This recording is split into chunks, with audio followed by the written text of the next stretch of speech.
Hey, what's up there? It's a little bit of my little video journal here. So I want to discuss always the hot topic in recovery, MAT, medical assisted treatment. There's always like heavily debated, and this includes things like Vivitrol, Suboxone, Methadone, etc. There's some other ones out there as well. Uh, there's some people that'll say, oh, especially with Suboxone and Methadone, oh, you're not sober. How can you call that clean time? I personally am on Suboxone and have been for a while. My take on it is first, we never tell people what they can and can't do, is what as I was taught with their recovery.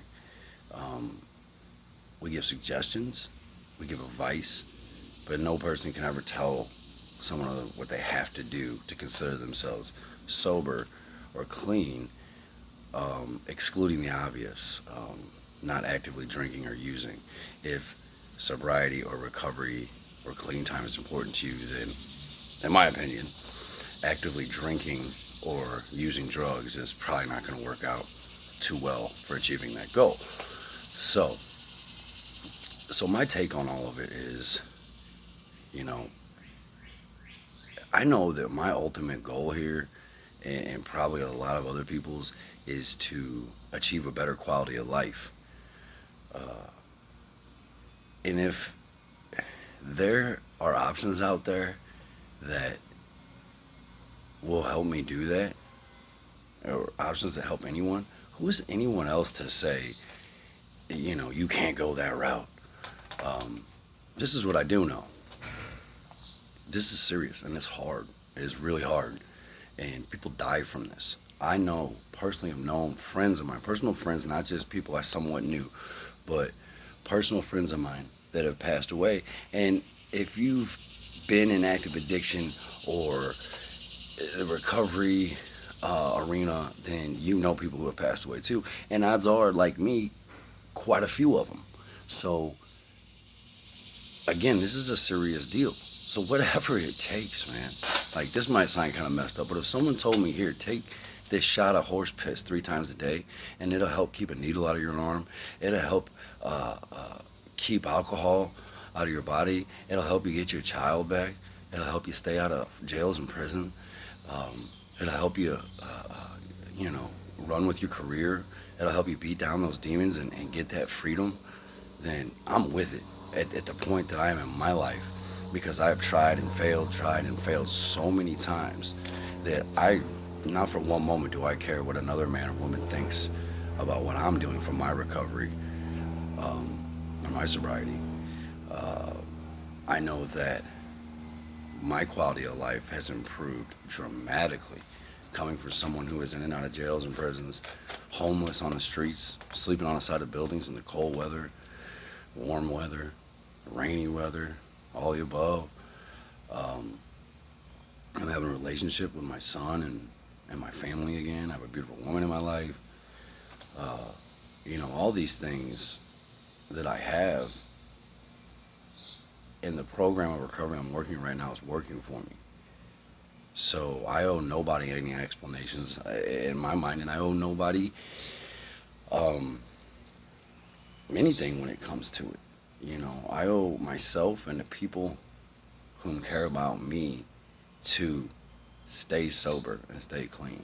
That's what I owe. And if it's Vivitrol, Suboxone, Methadone, or anything else that's helping me achieve that, then that's what I'm gonna do, because I've been down low too long, too many times, that I'm willing to do any option.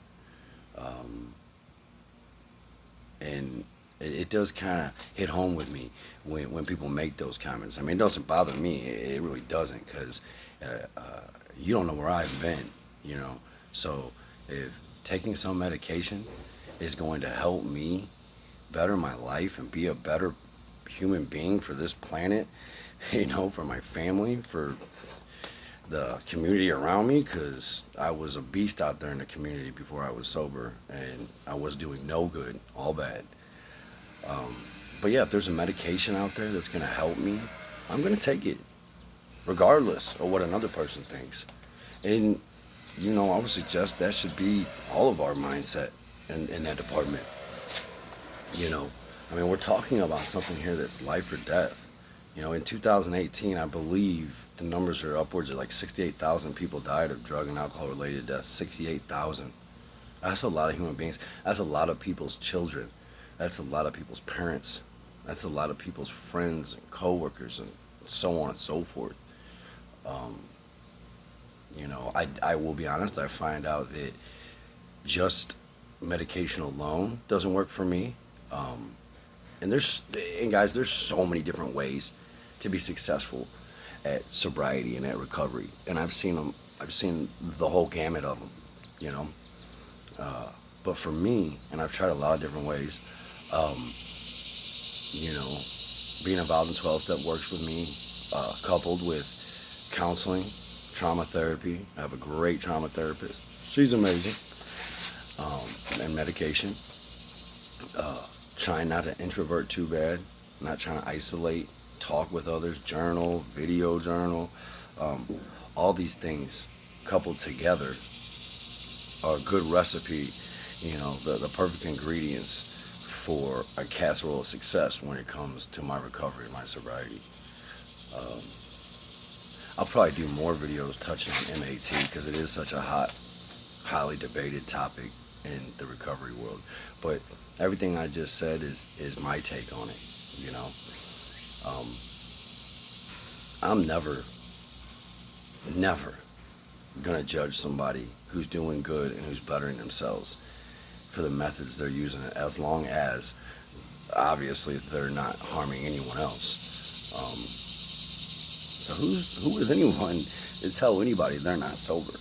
Like, did you apparently didn't know me when I was getting high and drinking, okay? Because I was horrible. I was a horrible human being, you know. So if you're gonna tell me the MAT of my choice, doesn't allow me to call myself sober or clean, then you're talking crazy, just plain out crazy. Because my life is a far cry from where it was, physically, emotionally, and spiritually, a far cry, and I thank God every day for that. Um, and I'll continue to do what works for me. I know people who've been taking the same medications, doing the same meetings, talking to the same therapists for, 5, 10, 15 years plus. Why? Because it's working for them, and if it's not broke, don't fix it. And they still remember how bad it was when they were out there. And they're still, 10, 15 years later, they're still terrified of that fact. And they should be, and we all should be. We shouldn't dwell on that, but we should never forget it, where we were before we finally broke down and decided to make some changes. And, that's kind of how I feel about it. Whatever's working for me right now, I'm just going to keep doing, and if anything, add on more positives.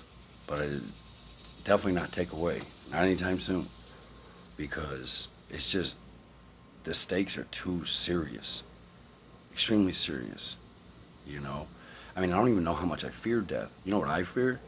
And I've said this a lot of times.